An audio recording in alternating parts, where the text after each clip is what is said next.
Well, hello from Ring You Later 2. I am just at Anchorage here.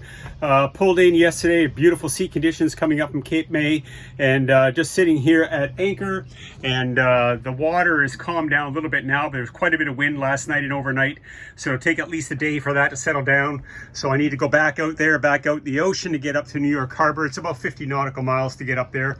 There is a way to do it on the intercoastal waterway, the intra-coastal waterway up this way, but it's very shallow in many places, and when there's a west wind, it tends to empty it out.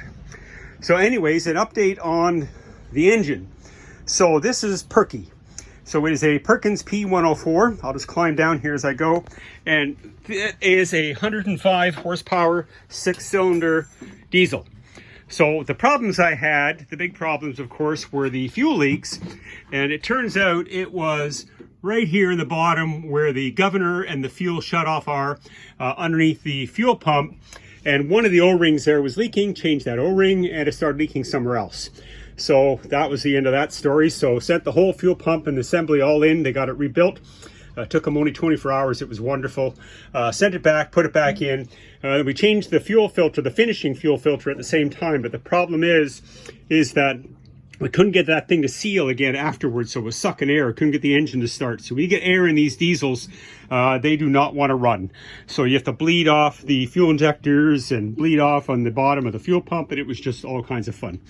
So that was put back in. The other thing is, on the top of these fuel injectors, sometimes called atomizers, there's little brass washers in there, which is like a little gasket. And those all got changed all the way across all 6 cylinders, and now I have no more fuel leaks. Until the other day. I was down here, and this little fuel line here, the primary line coming from the fuel pump into the finishing filter, was cracked right there. So I cut it off, shortened it, put it back on, and the whole hose is kind of toast. So I got a new hose, replaced it, and it just goes down to a manual pump, which is down there to help prime the system. So that is my fuel pump issues. So the other thing that happened is when I started the boat up after getting those fixed, then the engine started leaking water right here out of this little flange, which is on the end of the exhaust manifold. So it had corroded. So it was pouring seawater out.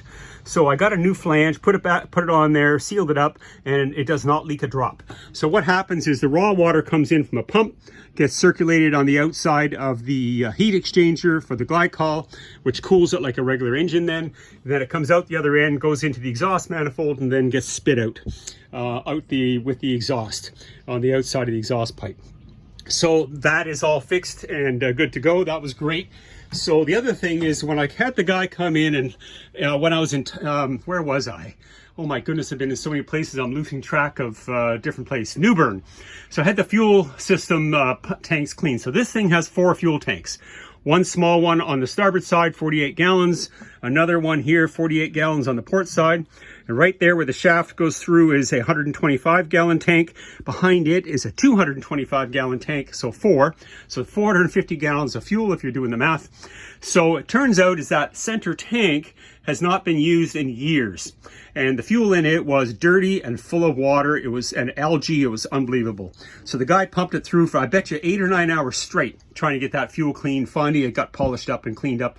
Fuel cleaning, they call polishing. They run it through a bunch of these Raycors. So, and also the starboard one here, even though I've been using it all the time, the starboard and the port, I switch back and forth, it had a whole bunch of water in it too. So that got cleaned out and polished off. It's good to go. The aft tank, we checked it. It's fine. It's got a little bit of fuel in it, so I'll use that up later on. The middle tank now, I've been running on it. I've used it, I put 100 gallons through it, I think, already, and it's been fine. So it's good that way. So to check the fuel levels, I have to take off that little cap there on each one of the tanks, put a little stick in it, and that's how I measure the fuel. There's no fuel gauges. So this Raycor is interesting, these filters. And what it is it's just a regular filter on the top and the bottom. It's got this bowl, and the water and the sediment and garbage collects down on the bottom of that bowl. So you just drain that off, and I checked it the other day. It was nice and clean. So you can see the fuel is very red. So it's a dyed diesel. Diesel at the pump that you put into your truck or whatever, diesel truck, is clear. So this stuff is dyed, and I think for farm machinery they use a purple dye, if I remember correctly. I'm not sure.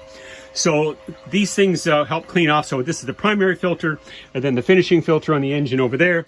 And then there's a little priming pump right here. You can use a little electric priming pump in order to get the fuel through after you change the filter or something, so you don't get air in the system. Then you got to bleed it and all that fun stuff. So that has been my fun fuel issues. So everything is running now well. I put in a couple more bilge pumps because there was only one. You might have heard it just started back there. I put another one here under the engine and another one forward under the chain locker because there was nowhere there for that water to go. So I've got a way for that to get pumped out as well whenever it gets a little water in.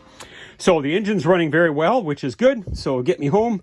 I should make it back to Ontario in about 2 weeks. We'll see how that goes. The weather has not been great on and off, but we'll see how it is in the next couple of days. So yeah, so that's it for now. That's the latest update from Ringulator 2. And we'll be running up the outside in the ocean in the next day or so, depending on the weather, and start heading home. So take care, everybody. We'll talk again soon.